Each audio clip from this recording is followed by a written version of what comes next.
अब हम next topic देखते हैं कि समतल दर्पण द्वारा प्रतिबिंब का बनना, मतलब समतल दर्पण में प्रतिबिंब कैसा बनता है और ये किस तरह का होता है। तो इसको पढ़ने से पहले हमको एक दो चीज़ जानना होगा, तभी हम प्रतिबिंब का निर्माण कर सकते हैं। जब हम प्रतिबिंब का निर्माण करते हैं, प्रतिबिंब में बताए थे आपको कि उसमें क्या होता है, दो किरणें आपस में मिलती है या मिलती हुई प्रतीत होती है, तभी हम क्या करते हैं, प्रतिबिंब का निर्माण करते हैं। तो देखिए कोई बिंदु स्रोत होता है, यहाँ से क्या होता है कि बहुत सारी किरणें निकलती है, इधर भी निकल रही है, इधर भी निकल रही है, इधर भी निकल रही है, इधर भी।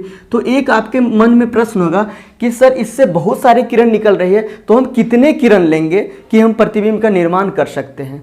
और पूरे चैप्टर में हमें प्रतिबिंब बनाना है, तो हम कितने किरण ले सकते हैं, 2 किरण ले सकते हैं या 4 किरण ले सकते हैं या 1 किरण ले सकते हैं। तो ये आप हमेशा नोट में याद रख लीजिएगा कि प्रतिबिंब निर्माण के लिए कम से कम 2 किरण होना चाहिए, ज़्यादा से ज़्यादा आप जितना भी किरण ले सकते हैं। अब ज़्यादा से ज़्यादा किरण का हम यूज नहीं करेंगे, 2 ही किरण इस चैप्टर में जहां हम प्रतिबिंब का निर्माण करेंगे मात्र 2 किरण लेंगे। क्यों? क्योंकि 2 किरण से होता है कि आसानी से प्रतिबिंब बन जाता है।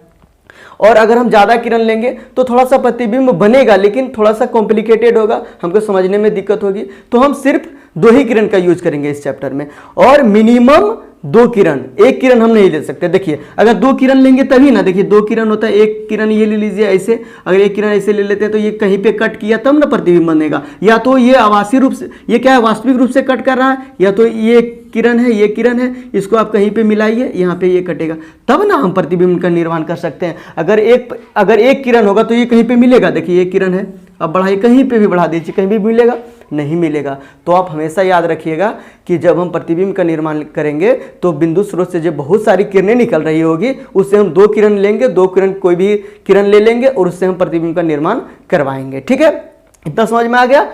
अब हम आगे चलते हैं कि समतल दर्पण में ये प्रतिबिंब बनता कैसे है। तो सबसे पहले समतल दर्पण एक ठो लेना होगा, तभी ना हम प्रतिबिंब का निर्माण करेंगे। चलिए एक समतल दर्पण ले लेते हैं, और आपको शुरू से बता रहे हैं जब हम समतल दर्पण लेंगे तो उसको क्या कर देंगे, रजतीत कर देंगे।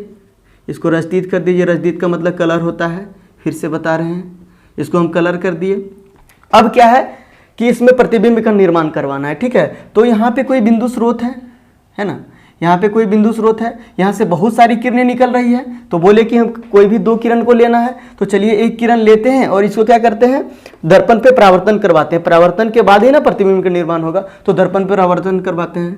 देखिए दर्पण पे परावर्तन करवाए, तो हम लोग इससे पहले पढ़ चुके हैं परावर्तन के नियम से। कोई भी किरण को हम दर्पण पे परावर्तन करवाते हैं तो क्या करता है, वो उसी माध्यम में उसको क्या करता है, रिफ्लेक्ट कर देता है, परावर्तित कर देता है। तो ये किरण यहाँ पे परावर्तन हुई, यहाँ पे क्या हो गया, रिफ्लेक्ट हो गई इसी दिशा में, ये देखिए इस दिशा, इसी माध्यम में क्या हो गई, चल गई। तो ये कौन सा किरण है, आपतित किरण है, हम लोग पहले जानते हैं। ये कौन सा किरण है, परावर्तित किरण है। ये दोनों के बीच क्या है, एक अभिलंब खींच दीजिए, ये देखिए अभिलंब है, ये क्या है, अभिलंब हो गया।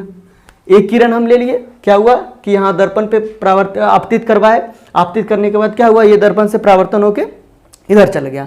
अब 1 किरण और लेना है तब प्रतिबिंब का निर्माण होगा। चलिए दूसरा किरण लेते हैं। दूसरा किरण हम क्या करते हैं कि दर्पण पे सीधा यानी कि परपेंडिकुलर लंबवत आपतित करवाते हैं, उसके बाद देखते हैं ये क्या होता है। तो यहाँ पे देखिए लंबवत आपतित करवाते हैं, यहाँ पे लंबवत आ रही है किरणें। तो हम लोग पढ़े थे, आपको हम बताए थे कि समतल दर्पण में जो लंबवत आपतित किरण होती है वो क्या होती है, वो फिर उसी दिशा में या उसी पथ पे लौट जाती है जिस पथ पे आती है। लंबवत अगर हम आपतित करवाते हैं तो जिस पथ पे वो आती है फिर क्या होती है, उसी पथ पे लौट जाती है। तो फिर क्या होगी, लौट भी इसी पथ में जाएगी, ये इसी पथ में लौट जाएगी, देखिए लौट गई इसी पथ में। अब तो यहाँ पे एक प्रश्न आपके मन में पूरा औंध मारता होगा कि यहाँ पे तो कोई प्रतिबिंब सर बन ही नहीं रहा है, क्योंकि प्रतिबिंब के बारे में हम सुने थे कि या तो 2 किरण क्या वास्तव में मिले या तो मिलते हुए प्रतीत हुए। यहाँ पे हम 1 किरण लिए, फिर ये इसी दिशा में लौट गया। अगर इसको हम आगे बढ़ाते हैं तो क्या होगा, यहाँ देखिए इसको आगे बढ़ाइए, इसको आगे बढ़ाइए तो ये किधर चल जाएगा, इधर चल जाएगा, ये इधर कभी भी मिलेगा, कभी भी नहीं मिलेगा। तो इसका मतलब प्रतिबिंब का निर्माण नहीं होगा। तो हम यहाँ पे देख रहे हैं कि वास्तविक रूप से ये कभी भी नहीं मिलेगा। हम कितना भी आगे बढ़ाते चल जाएं, पूरा इधर उधर इधर अनंत तक लेके चल जाएं, कभी भी बनेगा प्रतिबिंब नहीं बनेगा। अब हमारे दिमाग में आया कि आभासी रूप से हम ये वास्तविक रूप से हम प्रतिबिंब का निर्माण नहीं कर सकते। तो दूसरा प्रतिबिंब का प्रकार क्या था, पहला वास्तविक प्रतिबिंब था, दूसरा आभासी। तो वास्तविक तो बन ही नहीं रहा है, तो हम दूसरा क्या देंगे, आभासी देखेंगे कि क्या आभासी रूप से ये मिल रहा है कि नहीं। तो आभासी रूप से हम देखते हैं कि ये मिल रहा है कि नहीं। तो क्या करेंगे हम, इसको इधर बढ़ाइए, इसको क्या है इधर बढ़ाइए, इधर बढ़ाइए। ये किरण क्या थी, यहाँ थी, तो इसको हम इधर बढ़ाए नीचे की तरफ। और देखिए ये वाला ये क्या है, परावर्तित हुई, तो इसको भी इधर बढ़ाते हैं।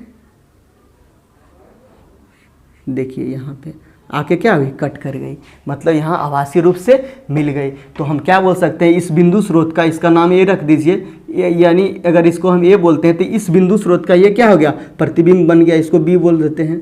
तो ये ए बिंदु स्रोत का प्रतिबिंब कहाँ पे, बी पे बना है। यहाँ पे आभासी रूप से मिल रहा है, आभासी रूप से मिल रहा है, वास्तविक रूप से तो मिला नहीं।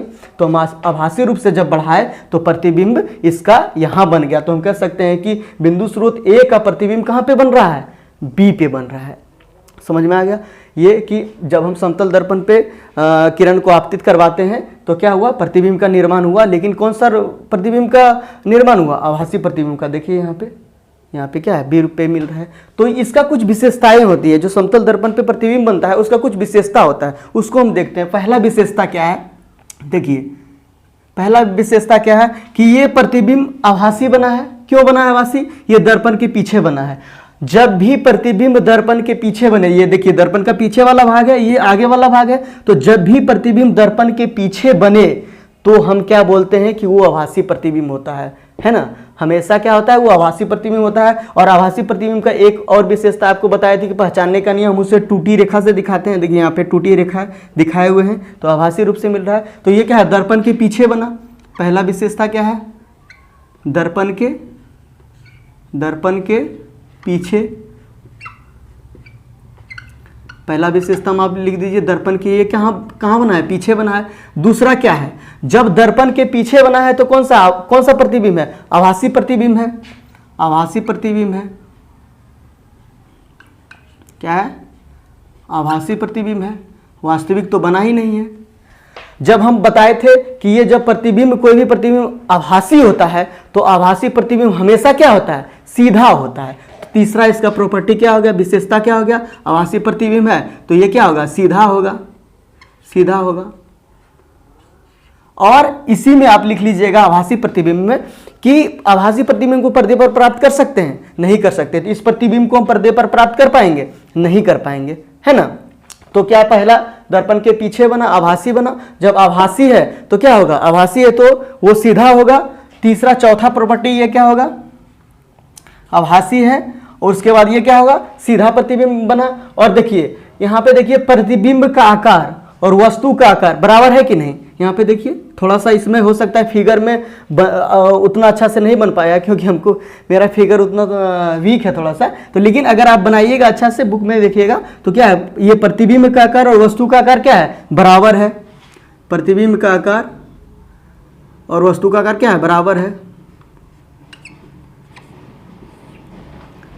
पांचवा विशेषता क्या है, ये प्रतिबिंब क्या है, पार्श्विक रूप से उल्टा है। पार्श्विक रूप से उल्टा का मतलब क्या होता है, समतल दर्पण क्या होता है, जो हम लोग घरों में यूज करते हैं अपने फेस को देखने के लिए, जो आईना होता है, ऐनक होता है, वो समतल दर्पण होता है, पता है ना, वो समतल दर्पण होता है। तो उसमें आप देखते होंगे कि आप अगर ये बायां हाथ उठाए तो क्या लगता है कि दाहिना हाथ मेरा उठ गया, या तो दाहिना हाथ उठाए तो बायां हाथ उठ गया, मतलब उल्टा लग रहा है। या तो आप कभी भी खाना खाते हो, मतलब यहाँ पे दर्पण रखा हुआ है कहीं पे, यहाँ पे, और आप अपना फेस देख रहे हैं, ठीक है, और देखते हुए कभी अगर पीछे कोई खाना खा रहा है तो आपको लगता होगा कि आप अपना फेस देख रहे हैं, उसका भी फेस क्या इसमें दिखा रहा है, तो लग रहा होगा कि वो क्या है, अगर ये हाथ से खा रहा है, दाहिना हाथ से खा रहा है, तो आपको क्या लगेगा, बायां हाथ से खा रहा है। मतलब क्या होता है, पार्श्विक रूप से उल्टा होता है। तो ये इसका पांचवा प्रॉपर्टी क्या हो गया, पार्श्विक रूप से क्या होता है, उल्टा होता है।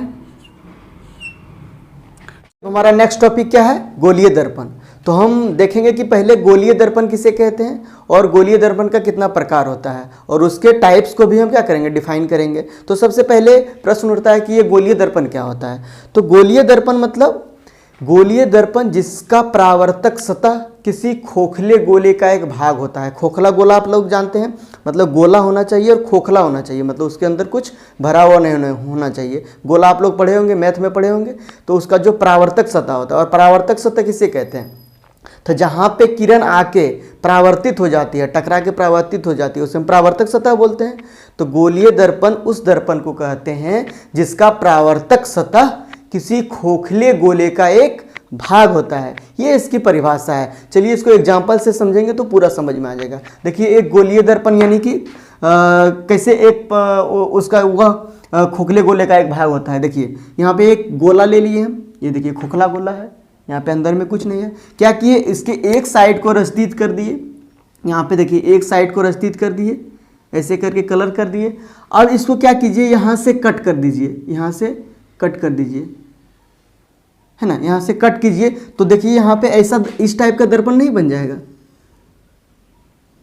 ऐसे करके देखिए। जब ये क्या था, खोखला गोला था, यहाँ के यहाँ पे रस्तीत कर दिए, कलर कर दिए, और कलर करके क्या किए, यहाँ से इसको कट कर दिए। कट करने पर इसको निकाल के यहाँ पे देखिए, अगर ऐसा हम बनाए तो ऐसा इस टाइप का फिगर नहीं बनेगा। तो यही क्या हो गया, गोलीय दर्पण हो गया। अब देखिए ये गोलीय दर्पण है जिसका परावर्तक सतह, यानी कि परावर्तक यहाँ पे परावर्तित होती है किरण, यहाँ पे देखिए ये इसका परावर्तक सतह है, ये इधर इसका कलर वाला सतह है। मतलब जहाँ पे कलर किया हुआ रहता है उसको हम कलर वाला सतह बोलते हैं, जो ऐसे चिकना रहता है उसको हम परावर्तक सतह बोलते हैं। ठीक है, तो ये क्या है, एक ये गोलीय दर्पण एक खोखले गोले का भाग है कि नहीं, इसका एक भाग है, एक टुकड़ा है। तो इसका जो परिभाषा है वो सत्यापित हो गया कि गोलीय दर्पण किसे कहते हैं। गोलीय दर्पण किसी खोखले गोले का एक भाग होता है, किसका, परावर्तक सतह। देखो ये इसका परावर्तक सतह है, इसी गोले का एक भाग है। समझ में आ गया, गोलीय दर्पण किसे कहते हैं। अब देखें गोलीय दर्पण के टाइप्स के कितने प्रकार होते हैं। तो गोलीय दर्पण दो प्रकार के होते हैं, अवतल दर्पण और उत्तल दर्पण। बहुत बार सुने होंगे अवतल दर्पण उत्तल दर्पण के बारे में इससे पहले, क्योंकि ये बहुत अवतल दर्पण उत्तल दर्पण बहुत फेमस है। तो इसलिए अब आप देखते हैं कि अवतल दर्पण किसे कहते हैं, उत्तल दर्पण किसे कहते हैं। सबसे पहले अवतल दर्पण देखते हैं कि अवतल दर्पण किसे कहते हैं। तो अवतल दर्पण कहते हैं जिसका परावर्तक सतह क्या हो, धंसा हुआ हो, वैसे दर्पण को कहते हैं अवतल दर्पण। वैसे दर्पण को कहते हैं जिसका परावर्तक सतह क्या हो, धंसा हुआ हो। धंसा देखो इसका, देखिए ये वाला दर्पण है, गोलीय दर्पण बन गया, ये एक दर्पण बन गया। अब इसका दर्पण का देखिए ये वाला भाग कलर किया हुआ भाग है, और ये वाला भाग क्या है, इसका परावर्तक सतह है, जहाँ पे किरण परावर्तित होगी। तो ये देखिए धंसा हुआ है कि नहीं, इस टाइप में इसका धंसा हुआ है, इसका जो कलर वाला भाग है उभरा हुआ है, और परावर्तक सतह धंसा हुआ है। तो क्या बोल सकते हैं, अवतल दर्पण उस दर्पण को कहते हैं जिसका परावर्तक सतह धंसा हुआ हो। देखिए धंसा हुआ है। ठीक है, आ गया समझ में कि अवतल दर्पण, फिर से एक बार, कि अवतल दर्पण उस दर्पण को कहते हैं जिसका परावर्तक सतह धंसा हुआ हो। ठीक है, क्लियर। अब देखिए उत्तल दर्पण किसे कहते हैं। तो उत्तल दर्पण देखिए एक दर्पण है, ये क्या किए, दर्पण एक लिए, उसके बाद इसके अंदर वाले भाग को कलर कर दिए। अब इस दर्पण को गौर कीजिए, इस दर्पण में क्या है, जो धंसा हुआ भाग है उसमें क्या है, कलर किया हुआ है, और उभरा हुआ भाग जो है वो परावर्तक सतह है।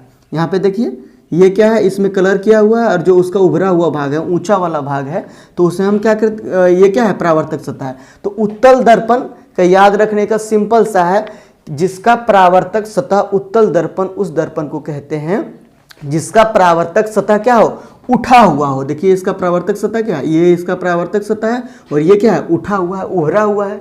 तो उत्तल दर्पण का याद करने का पूरा सिंपल फंडा है, इसका परावर्तक सतह उभरा हुआ हो, उसे हम उत्तल दर्पण कहते हैं। तो ये हो गया गोलीय दर्पण किसे कहते हैं, और गोलीय दर्पण का प्रकार उत्तल दर्पण और अवतल दर्पण होता है। अब हम नेक्स्ट में देखेंगे, नेक्स्ट टॉपिक हमारा क्या है कि गोलीय दर्पण में बहुत सारे टर्म्स होते हैं, उसको हम जानेंगे। ठीक है, चलिए हमारा अगला टॉपिक क्या है कि गोलीय दर्पण से संबंधित विभिन्न पद। तो हम गोलीय दर्पण पढ़े थे, गोलीय दर्पण का प्रकार भी पढ़ लिए थे। अब गोलीय दर्पण से संबंधित विभिन्न पद होता है, उसको हम परिभाषित करेंगे। वो पद जैसे ध्रुव क्या होता है, वक्रता त्रिज्या क्या होता है, फोकस क्या होता है, फोकस दूरी क्या होता है। तो ये सबको हमको समझना भी है, इसको परिभाषित भी करना है। तो ये सबको परिभाषित करने के लिए सबसे पहले गोलीय दर्पण से संबंधित है। तो गोलीय दर्पण से संबंधित है तो हमको एक गोलीय दर्पण लेना होगा। गोलीय दर्पण का कितना टाइप पढ़े थे हम, दो, अवतल और उत्तल। तो इसमें हम एक दर्पण लेंगे तो हम अवतल दर्पण लेंगे अपने सुविधा के लिए, क्या, क्योंकि अवतल दर्पण लेंगे तो उसमें परिभाषित करने में हमें आसानी होगी। तो सबसे पहले चलिए हम एक अवतल दर्पण लेते हैं। एक अवतल दर्पण ले लिए, ठीक है। थोड़ा सा अच्छा नहीं बना, एक अवतल दर्पण।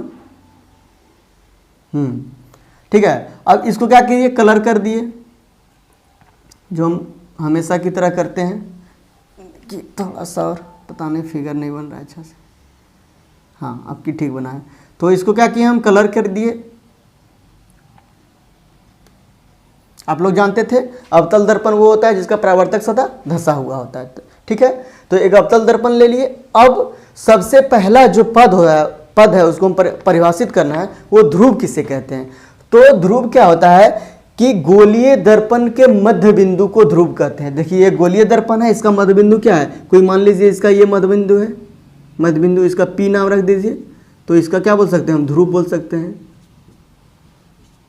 इसका परिभाषा हम क्या दे सकते हैं कि जो गोलीय दर्पण होता है, देखिए परिभाषा हमेशा किताबी भाषा में जो दिया हुआ है उसको तो ठीक है देख लीजिए, लेकिन समझने की कोशिश कीजिए कॉन्सेप्ट को। जब कॉन्सेप्ट आप समझ जाइएगा तो परिभाषा खुद ब खुद दीजिएगा। आप बदल बदल के भी परिभाषा दे सकते हैं, ये नहीं है कि बुक में जो दिया हुआ है वो इसी को रट लेना है, ठीक है। तो गोलीय दर्पण का ये है मध्य बिंदु है, तो जो गोलीय दर्पण का मध्य बिंदु होता है वही उसका क्या कहलाता है, ध्रुव कहलाता है।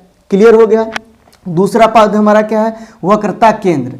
तो वक्रता केंद्र किसे कहते हैं, तो गोलीय दर्पण जिस गोले का एक भाग होता है उसके वक्रता केंद्र को ही हम गोलीय दर्पण का वक्रता केंद्र बोलते हैं। तो देखिए ये गोलीय दर्पण किस गोले का भाग था, यहाँ से हम बना के पहले हुए रखे हुए हैं कि ये गोलीय दर्पण इस गोले का भाग है।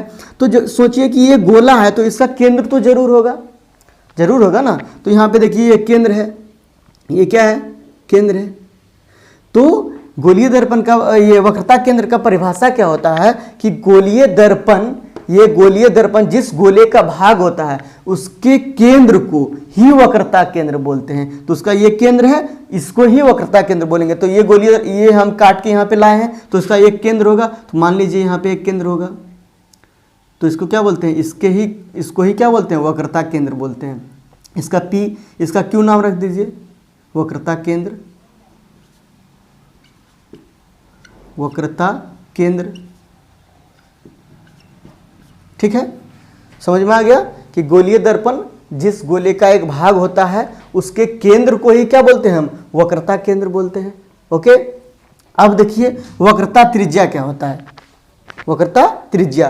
तो ये गोलीय दर्पण जिस गोले का एक भाग है, इस गोले का भाग है, गोलीय दर्पण जिस गोले का भाग है उसकी त्रिज्या को ही वक्रता त्रिज्या बोलते हैं। तो वक्रता त्रिज्या हम लोग जानते हैं कि गोले में कहीं से, गोला के केंद्र से कहीं भी एक लाइन हम खींच देंगे उसके सतह के ऊपर, तो क्या होगा, वक्रता त्रिज्या हो गया। यहाँ से ये खींच दीजिए या तो ये खींच दीजिए, कहीं भी खींच दीजिए तो क्या होगा, त्रिज्या हो जाएगा। तो हम बोल सकते हैं यहाँ से यहाँ पे, आप यहाँ से क्या कीजिए, यहाँ पे यहाँ खींच दीजिए, इसको थोड़ा बढ़ा दीजिए, तो ये क्या हो गया, ये यहाँ पे अगर टकराया यहाँ, तो ये वक्रता त्रिज्या हो गया। इसका P Q R नाम रख दीजिए, ये वक्रता त्रिज्या हो गया, वक्रता त्रिज्या।